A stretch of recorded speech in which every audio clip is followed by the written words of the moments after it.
Çmimi I karburanteve në Shqipëri ka fluturuar pas rritjes fundit me 20 lekë për litër, një situatë që ka shqetësuar qytetarët dhe ka nxitur dyshime për mungesë transparence në treg. Ndërkohë, kryeministri Edi Rama në podcastin e tij Flasim foli I qetë dhe vazhdoi të tallet me qytetarët, duke justifikuar rritjen e çmimeve me fraza si "do të mbrojmë pensionistët" dhe duke theksuar se nuk ka abuzime. Nuk janë vënë re abuzime, monitorimi vazhdon dhe duke qenë se çmimi ka pasur një tjetër kërcim, është marrë vendimi që të hymë në regjimin e bordit të transparencës, I cili do të sigurohet se nuk do të ketë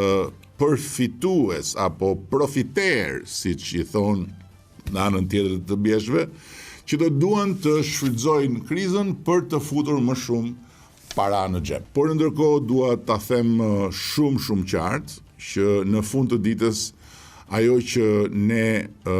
na intereson e para është që të mbrojmë pensionistët. Që do thotë se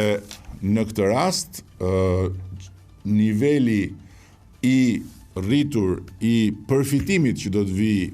në arkën e shtetit nga rritja e çmimit, cili do qoftë ai pas uljes që ju bë akcizës, do të shkojë vetëm për të mbrojtur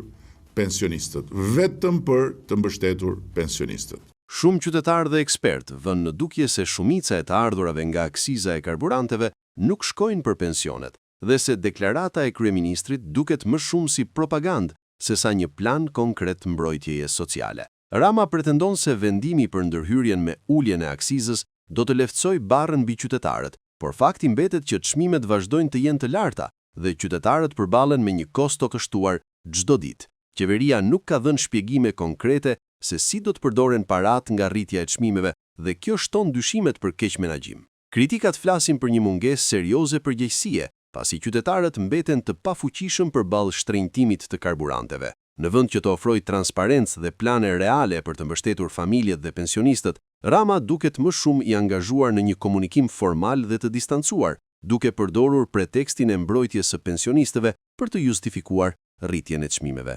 Situata tregon qartë një mungesë serioze strategjie për energjinë dhe financat personale të qytetarëve, duke lënë pas një ndjenjë mosbesimi dhe pakënaqësie sociale.